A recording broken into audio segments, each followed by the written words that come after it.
Good afternoon, everybody. It's Saturday, which means it's time for another Warcraft Weekly, so let's get started. Earlier this week, we received the Shadowlands pre-patch, bringing with it some new content, class changes, and a merciful end to Battle for Azeroth systems. I'm sure some of you were looking forward to the Scourge Invasion event, however, that is likely a few weeks away. However, there is a new cinematic related to the invasion that was recently data mined.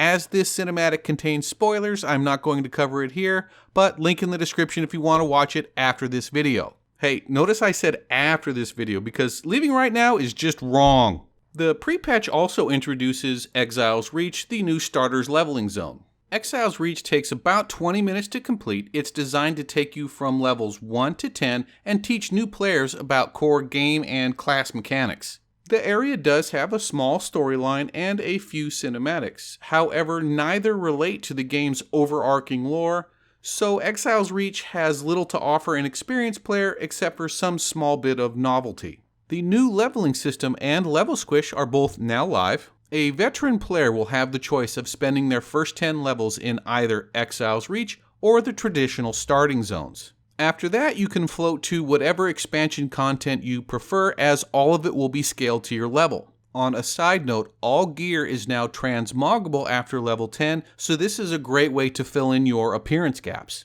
New accounts will be funneled into Exiles Reach, followed by BFA, and as they likely don't know what transmogs are, that's their problem. The entire leveling experience can easily be done in one afternoon. It took me about 6 hours without any war mode bonus.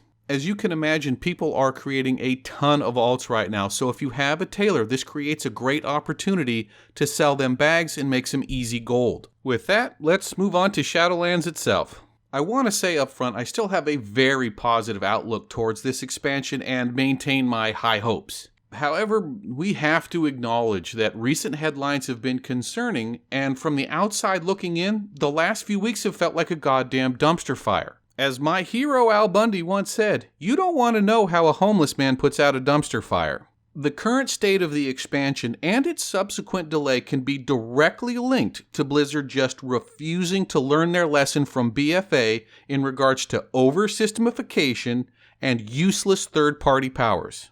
The combination of Covenant abilities, soulbinds, and conduits quite literally creates hundreds of permutations, which in turn have to be balanced within the corresponding character specializations. All of that time and effort, which is going to be immediately deleted upon the release of the next expansion. I get it, you want to keep the game fresh, but you know what I do when I get bored with my Warlock? I start playing my Paladin. These resources would be better spent if they were dedicated to adding permanent enhancements to existing class specializations.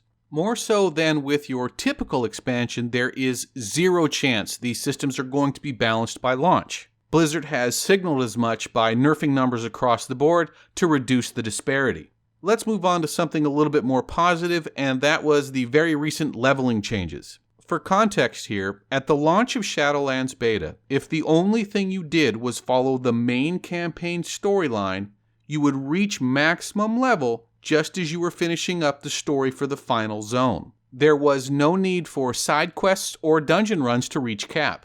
Now, for some, this was perfect symmetry, and for others, this was a little thin. Blizzard sided with the latter, not the former. In fairness to Blizzard, there were some legitimate issues that had to be addressed. The main quest line is linear and has to be followed on rails. You can't bounce from zone to zone as you please like you could in BFA. This creates an incredible potential for bottlenecking, particularly in the early weeks of the expansion.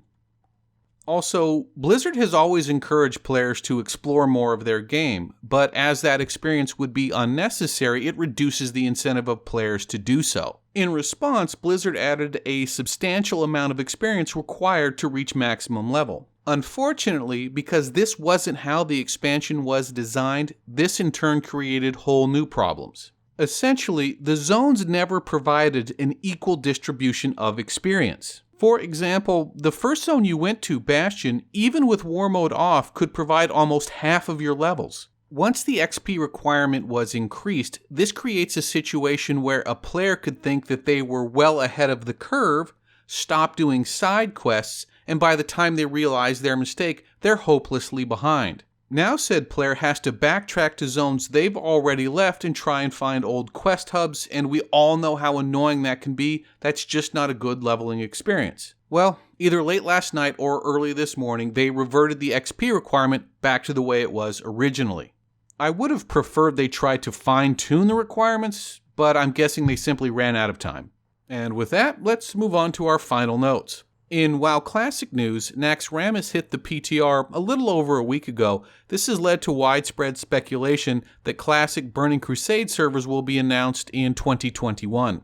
Bag recipes have now been added to Shadowlands tailoring, so if you're like me and you are hoarding materials for deep sea bags, best to get rid of them now while people are leveling alts. Wowhead has released its official class guides, but based on what we spoke about earlier, those will be completely pointless at launch, and even more so a week after that. And finally, PvP scaling has been removed from the game. For those that don't know, this was a system designed to balance the scales for new PvPers who were behind the curve in acquiring PvP gear. As expected, it was subject to rampant abuse and player dissatisfaction until it was finally removed. Well guys, that's it. I would really appreciate a like or a subscribe, and I will see you next week.